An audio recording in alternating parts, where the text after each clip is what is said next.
Oh, you obviously believe that life arose from non-life. Would that be correct? Well, what is life? This is a very important part of this question.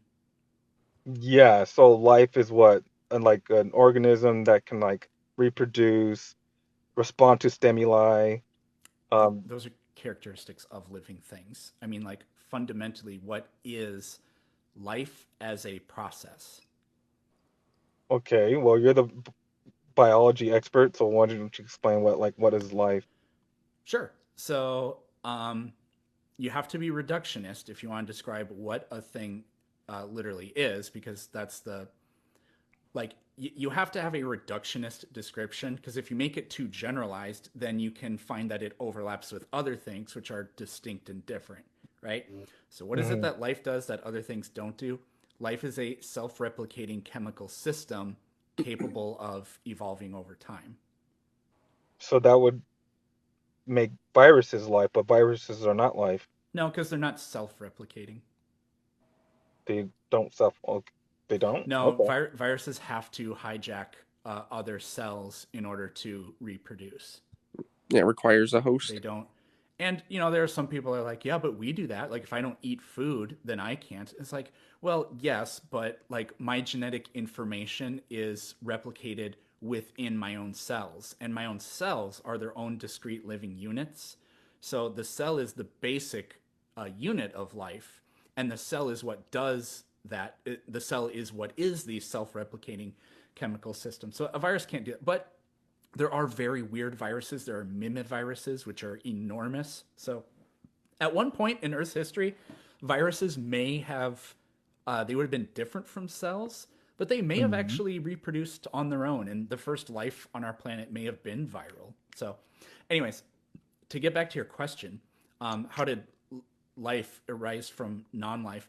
The same Hmm. way it does it today, because Wait, life is what? nothing but a series of chemical reactions, right? So I don't know specifically how it happened, but what we know about life is every single thing that it every single function activity that a living thing does arises on the bottom up level from these chemical systems that just interact. So Okay, because life is so nothing but chemistry, chemistry produces life. It doesn't just all of a sudden but you snap make on it like sound we have a random assortment of nothingness, and then all of a sudden it's inside of these phospholipid membranes doing all kinds of crazy stuff and has a genome of 5,000 genes right off the bat. It definitely wouldn't have been like mm, that. It would have been so gradual interesting. that it never really happened at one instance. But it clearly, at one point, didn't exist and then started to exist. So what you're saying is pretty speculative, right? So um Well, you make it sound I like it I I guess, but it notice what makes it good is it's based on what we know about life today. Everything about life is mediated through these various chemical properties, right? And it doesn't have to appeal to anything like like Scientology, they think like a race of Xenu aliens trillions of years ago came to Earth and jerked off into a volcano, and then the volcano erupted and it went to the but, brains of but wait a primates, minute. All right? right, you But you mean to tell me that's not true? Come on No, now. I don't think that happened. So it doesn't appeal to aliens, and it doesn't appeal to any miracles either. So that it, I know it doesn't say much that's it hyper doesn't. specific, but when you make hyper specific claims, you need to be able to back those up. And when you say there was this crazy uh, ejaculation volcano, and then the monkeys got impregnated with lava sperm or whatever. I was like, I need more than just the claim for that. And if you're gonna say that God took some clay and just went like this, and was like, voila, the first human. I need more than just like a story, right? So I'm not appealing to aliens or miracles or parallel Just universes your or imagination. or That's what you're whatever. appealing to. I Yeah, heard you're you say appealing to imagination, but that was it. What'd you say? yeah, you're appealing to like imagination because No, I'm not. I'm scientists appealing to what we know about the way and life what we currently know is works. that scientists have absolutely no idea how life came from non-life, right? Well, Even We oh, can't sorry. replicate the specific event, but we can certainly say we know that many of the molecules associated with life do form naturally, and we know that life is a chemical system. So these natural biogeochemical cycles could have produced life on Earth. Could have. There's nothing Hmm. unbelievable about that.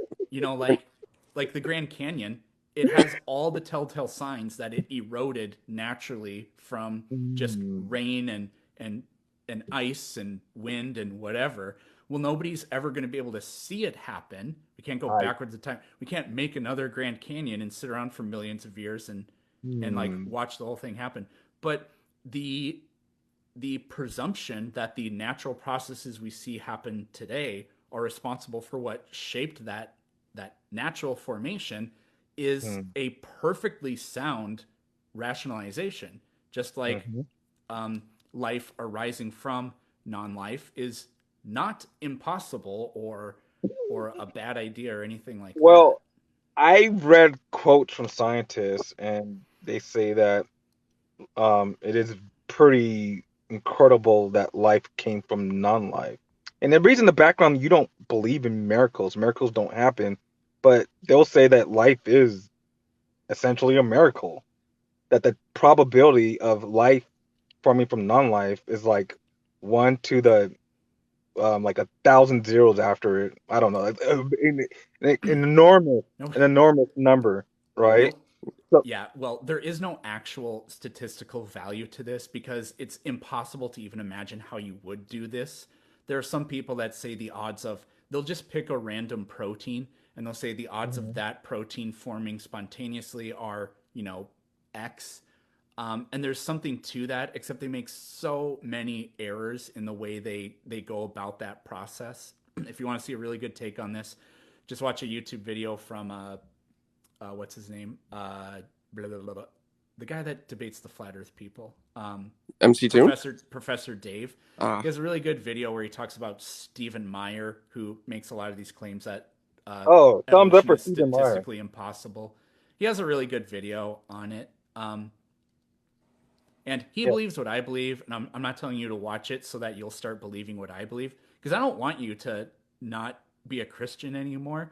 I just don't want people to say things like evolution is statistically impossible when that isn't really a justified claim. yeah. So would you say that you have like a level of faith to believe that No, life came from non-life? No? no, because faith based and science based beliefs are not equal. They're not even remotely the same. A But science based belief means that it's based on evidence, a faith based belief is not. okay, so what kind of scientific evidence do you have for abiogenesis?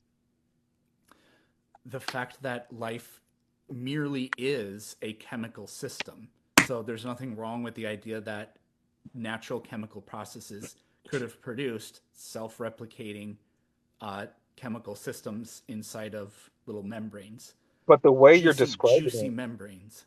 but I the way wanted to you add something if I could real quick as well. Just with abiogenesis, there's like a lot of people say like, oh well, they've never found a way it's possible. Well, that's the thing. They have multiple methods by which it could have occurred, but that's the thing. Like Peterson rightly pointed out, we can't go back in time and actually watch it happen. But Mhm. if we find multiple ways by which it could have happened, well, we can say, all right, well, which is most likely out of all of these options we have that we know, could work? Which one seems correct? Which one makes most sense given the environment that we would have been in or that the Earth would have been in at the time? And that's the thing. They can't go back and see it, but they can for sure, actually find data that tries to support what they're actually seeing. I Right. was going to ask But this question earlier and I forgot. You brought up like the odds that abiogenesis happened.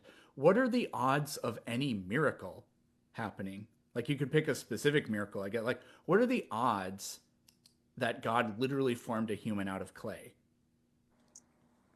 I don't know how you would calculate that. You can't calculate that, right? Because if you're appealing to a miracle, you just simply can't. Because a miracle requires the suspension of all known laws of nature, right?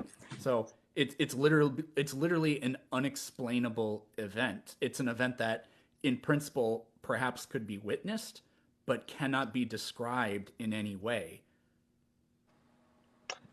Okay. Like Um, that's what a miracle is.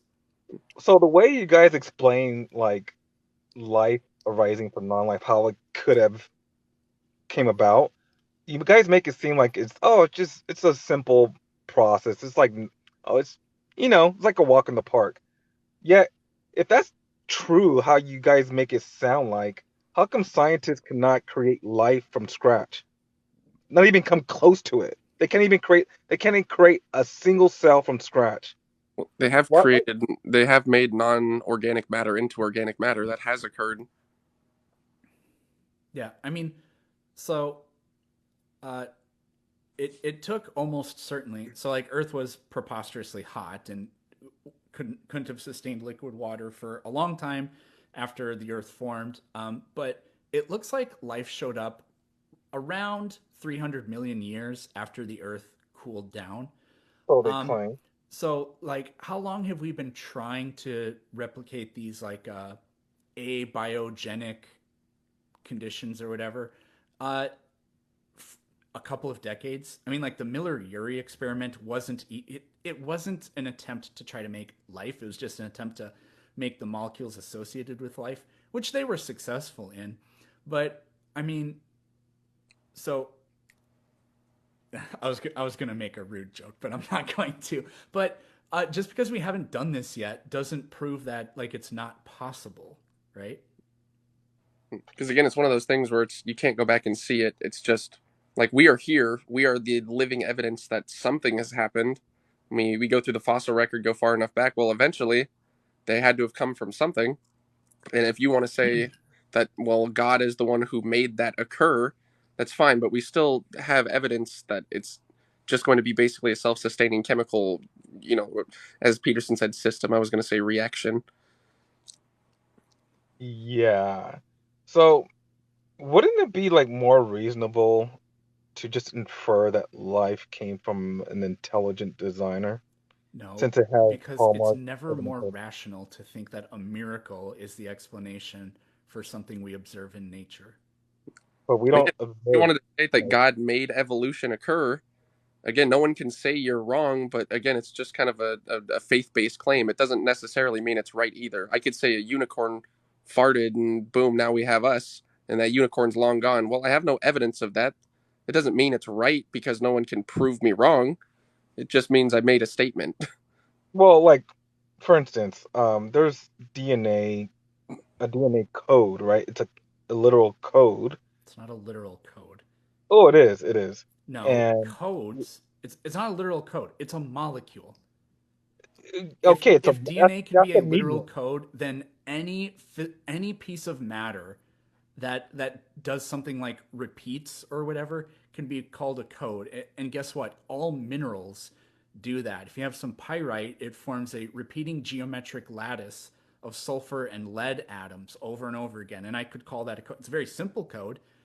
I could just say it's when one, insert a zero, and we'll say that lead is the one and sulfur is the zero. And it does that.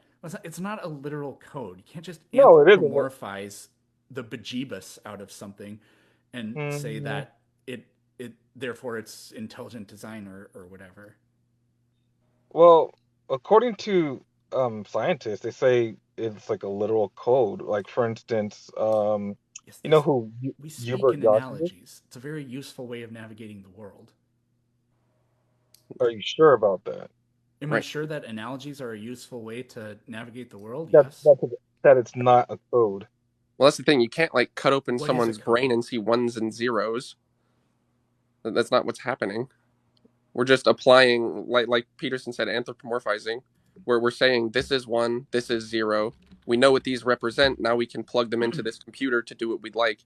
Doesn't mean that it's literally ones and zeros or that the real world is code.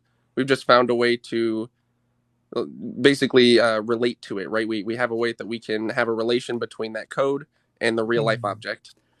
Okay, So can I like quote to I have a you? so real quick. So like Yeah. if you mix baking soda and vinegar together, right? It Mhm. will it'll undergo a spontaneous chemical reaction whereby it'll create I think it creates sodium acetate, carbon dioxide, and water, right? So is that a code? Does acetic acid, which is the what makes vinegar what it is, do acetic acid and sodium bicarbonate literally contain within them the information to decode and produce carbon dioxide, water, and whatever the other thing, I think it's sodium acetate. Does it literally contain that? You can say that, but I think that's wildly But wait a fallacious, minute. right? It's just a chemical reaction that occurs. It just obeys the laws of physics and whatever. Okay. It just undergoes a chemical reaction. But wait a Everything minute. about DNA is the same, just more complex. The DNA molecule is larger and there are more moving parts in it. But it's literally doing the exact same thing that every single chemical reaction does. So you can say that every single thing in the universe contains information and code to make things happen Mhm. because there are chemical transformations that happen.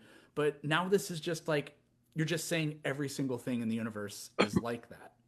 No, I'm saying there are certain things, certain mediums that contain a code, right? For instance, like I don't know if you know about floppy disks or CDs, right? I'm not talking about so much of the medium, right?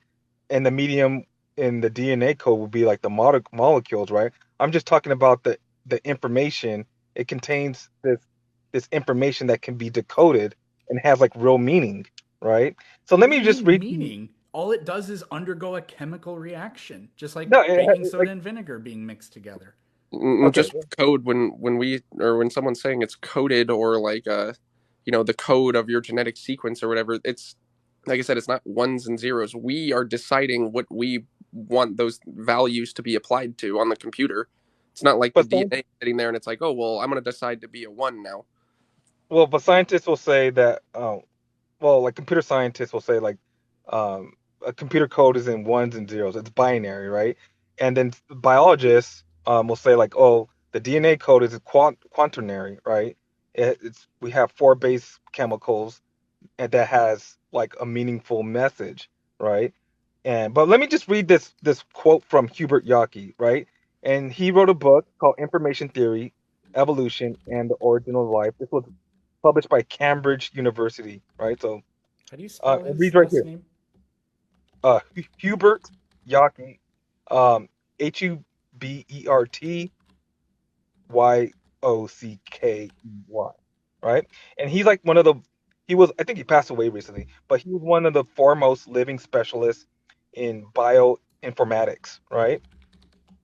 And he demonstrated that the coding process in DNA is identical to the coding process and mathematical definitions used in electrical engineering.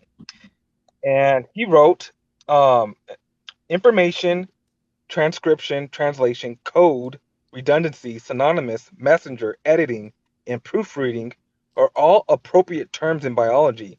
They take their meaning from information theory and are not synonyms, metaphors, or analogies. End quote. So he says, like, this is like literal. Like, there's a real code. DNA contains like a real code.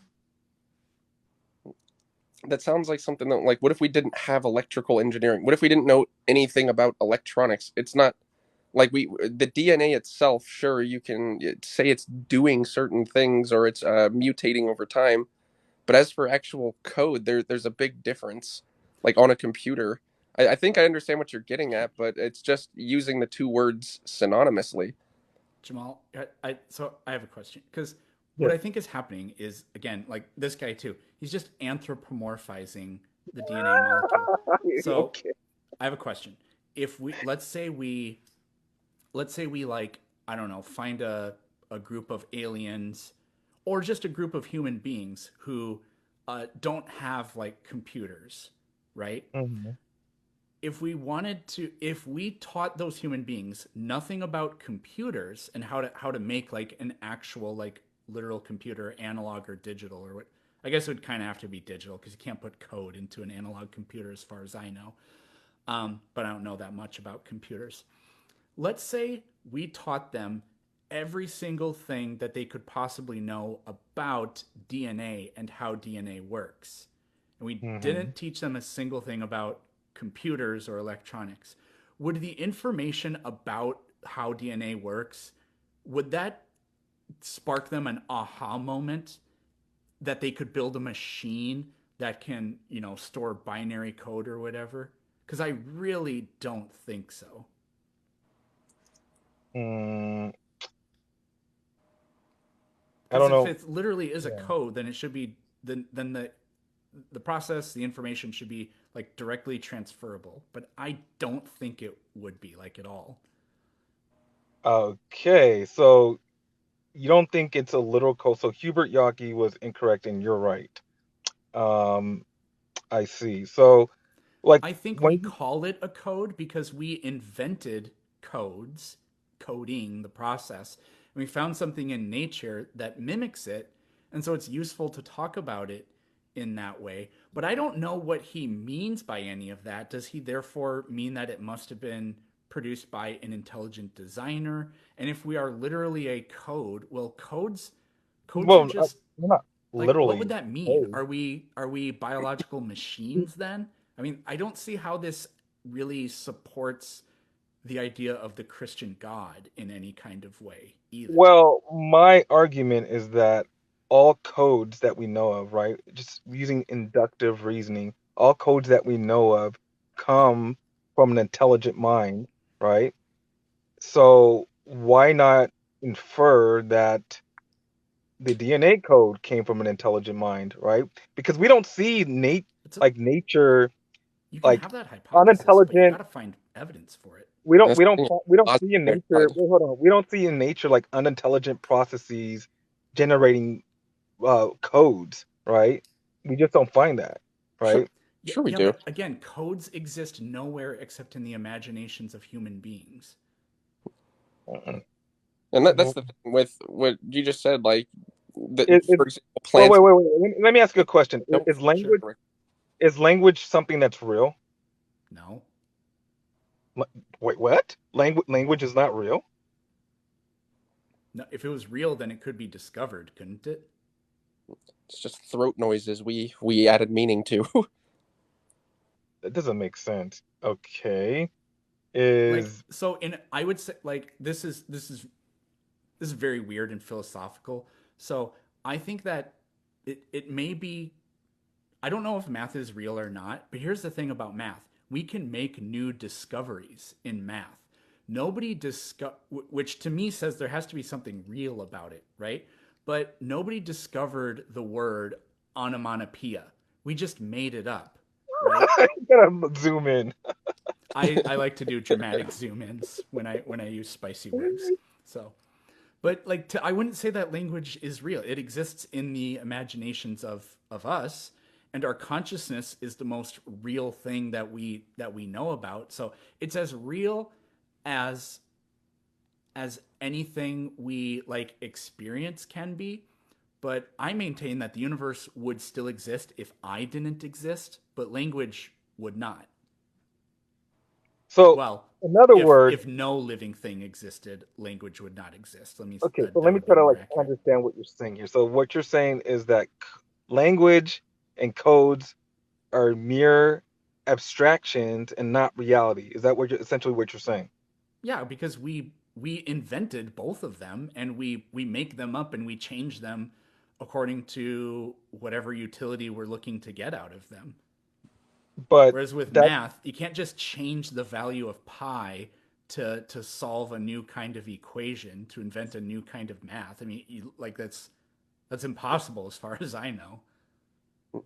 Basically, it comes down to like the intrinsic value of something, right? So, like math that has intrinsic value, it's actually based in objective reality. For language, if you and I decide that we're not going to speak English anymore and we're just going to make up random grunting sounds to describe things, well, if me and you understand it, that's now a language. It's good enough for me and you to get our ideas across. Doesn't mean anyone else needs to understand it or that it needs to be a real thing. It's just something we made up. okay. Okay, if it's not real, right? So like Mhm. if you're like, I don't know, your laptop is set to turn the monitor off like after like an hour of non-use, right? The monitor turns off, right? The information that commands it to happen is just as real as the monitor, right? It's real information, right?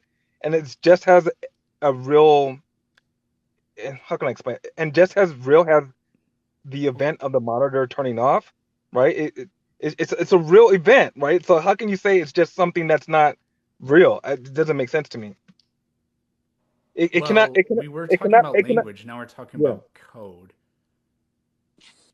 My point is it cannot perform that task without the information. Information to me is like a real entity. It's not merely like an abstraction. I don't know if that Um, makes sense. I mean, what we decide to call, like, is the word apple real? Um, yeah, I think it's real. Like I would say I that hold on. apples are, but I wouldn't say the word apple is real. If I tell you to like stand up and you stand up, right? Obviously, that information is real because you you decoded my words and something real happened. It was a real event that happened from you decoding my words. Like the Right. obviously the neurons in your brain actually fired. There was real propagation of sound through it, but it's not like literal ones and zeros are being transported through the air. Yeah. I mean, if I'm again, not if we want saying to be that. like reductionist about what happened when you told me stand up, well, there was a pressure wave made of jam-packed together air molecules. It hit my tympanic membrane. It made my malleus incus and stapes vibrate. It it vibrated fluid inside my, what do you call that? Not the cochlea, but whatever that other thing is. Some hair cells within there got triggered. Some electrochemical signals went to my brain. I interpreted it, and then a flood of chemical activity happened with like at the reduction at the level of what actually happened. We're just talking about the movements of atoms and molecules. So the word is just something our brain imagines out of that whole process. Like when I like this binder clip, there isn't a physical binder clip going into my brain manifesting itself and then something with levers and whatever is like making me see. It's literally just chemistry happening in my brain makes me see this, right? So even the images that you and I are seeing aren't real. They're occurring. It's as real as anything can seem to us, but the idea that this physical thing actually exists is different than like uh my conscious experience of the thing, right? This is getting so weird now. Yeah, this is getting like really philosophical Yeah. here. Yeah, I want to like bring it back to like the DNA code. So Go ahead. I would say like the information in DNA, right? Because you like to like reduce it to just, oh, it's just molecules, but Well, it is. there actual information in the DNA that is independent of the communication medium, insofar has like every strand of DNA in your body represents a complete plan for your body. So even though like the DNA strand itself is only a sequence of like symbols made up of, the chemicals. What is it? Anguine, Adenine, AGCT. guanine, cytosine, thymine. Yeah, right, right. We so likewise we can store like a what do you call it? Like a, I don't know. Like we could store information on a hard drive on the same model. Well, how can I explain it? But essentially what I'm saying is like the medium and the message are two distinctly different things. There's a symbolic like relationship that only exists within the realm of living things, but they don't like occur naturally, right? So, What do you mean they and don't occur I have like naturally? I have quotes from like biology textbooks where it reads that like DNA, the DNA code is like an actual code. It's not like in quotations or anything like that. It reads as if it's like literally a code. Okay, well, what is a literal code? Like, again, this is just going to come down to the definition of something, and we decide what the definitions of things are. Um, okay, so can I say it like this? Like coded information is a system of symbols used by an encoding and decoding mechanism, which transmits a message that is Okay, independent of yeah, like any medium or communication medium, yeah. right? I would And when you not look call at the the DNA DNA code, molecule a okay, series of well, hold on, symbols. hold on. So like the DNA code, right? It has like there's an encoding, there's a DNA, like quote unquote. I'll say like it's literal, like DNA, the DNA alphabet to like mRNA, right? And there's a channel, right? And there's the encoding, right? Well, how the wait, hold on, I gotta think about this. Well, I know that there's like encoding, right? And there's decoding, right? And there's there's like a real message or a quote unquote like protein message in the protein alphabet, right? So it's like a real communication system within DNA, within a DNA code. Yeah, I mean they're not symbols. Yeah, and then I I just mean want at the end of the day, to. what a code in a computer is, um, before we even knew what the function of DNA was, well, that's not exactly true. Before we knew how DNA as a molecule functioned, like computer code existed. You can actually, now that I think about it, you can make analog computer code. I don't really understand how it works because the Apollo missions, the code was literally woven. Like they actually, like there were women that actually wove it into a. I don't know how that works. Yeah. I heard about that, so it's way beyond my ability to explain. But um, so like ultimately, like with a digital computer or whatever, the codes, it's just these symbols and placeholders that result in electricity flowing, and then it turns a switch to either turn on or off, or it has a mathematical value, either be yes or no. I mean, computer logic is literally just answering yes or no questions or Hmm. if then statements, I guess. And then you can make But that do all kinds of things, like go to a computer screen and okay, make the pixel turn yellow instead of green but or whatever. But but that's like but what's DNA is behind not all of doing that? that. It's a molecule and it undergoes chemical Okay, reactions. but like the programming for like your operating system, right? It's very complex. There, there's meaning behind the code that operates it, right? Likewise, it's the same thing with the DNA code. I believe the DNA code has much in common with human language and computer languages. It really is like it has like really I would similar. agree that there's a lot in common. I wouldn't say that it literally is though. And I just wanted to say, so you have like with DNA, for example, you have ACGT. Um, Obviously, it's not like if you were to look at DNA, you literally see A's and C's on it, right? It's just basically a way that we've denoted it to classify it, and the same way that I could look at something and say, okay, I don't know if you've ever watched like the credits for a movie. Well, that was cop one, that was cop two. Well, it doesn't. It's not literally I don't know. It's just basically using something to symbolize what you're trying to refer to, right? You're not literally finding A, C's, G's, and T's inside of people's DNA. Yeah, You're, I understand that. I you're understand. I understand what you're saying, but maybe I'm not articulating what I'm trying to convey.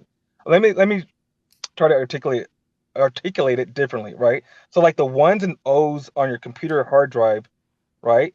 It doesn't care what you call them, right? But they symbolically represent something other than like the voltage or magnetic field or whatever, right? They represent like spreadsheets or programs or photos or right? that's It's kind of yeah. it That's represents something. yeah. It represents something real, right? And meaningful, right? Do you guys agree? Yes? No? Or Yeah, just and DNA can do that. There's a gene for like like the color my eyes are. There's Right. a gene for that. Right. So like the decoding of the human genome is what like the interpretation of the DNA's base pairs and they map them to specific biological functions, right? Yeah, but again, the whole process is just mediated through chemistry. Yeah, Like you keep reducing it where to that. does therefore God exists enter into any of this? Because we're just describing a natural mechanism. Like if it was a miracle and it was God, then this we shouldn't even be able to explain this, but we can explain it. Listen, my point is that there has to be some intelligent mind behind this DNA code, Well, there which doesn't codes for have to be. specific which codes for specific characteristics which are discoverable and definable, right? Like kind of Well, like the then ones how and come zeros in your iPhone. Then how come new genes spontaneously arise? If new genes can spontaneously arise through natural mechanisms, then why are they required for it to happen? Then why is a miracle required for it to have happened in the first place? Wait a minute, new genes arise. Like as far as I know, like if you're talking about like random mutations, like adding information, new information to the genome, as far as I know, like That happens all the I time. don't find anything in the science literature that ever happened. What? Every human being is different in some way. Yeah, that's just because of like genetic diversity. It's not because of like Yeah, random. genetic diversity. Yeah, Yeah, changes in our DNA. but to get that hypothetical primordial cell that evolutionists like to believe in, you have to have like um, added information to the genome to get to the diversity of life that we see today, right? But as far as I know, like random mutations are either neutral or detrimental to the organism. No, every human being is different. The only way for us to be different is for us to have acquired uh, genetic changes, and like it can be harmful, but they can't all be neutral or harmful, or you wouldn't see any genetic diversity among humans or among other organisms. I just got back, by the way. Right? We're talking about Okay. mutations. Hmm. Well, this is an interesting discussion. I think I'm like kind of tired, and I have Bible study soon. But it was nice chatting with you. Maybe next time, all right? Yeah, sure, no problem. All right. You have a good night.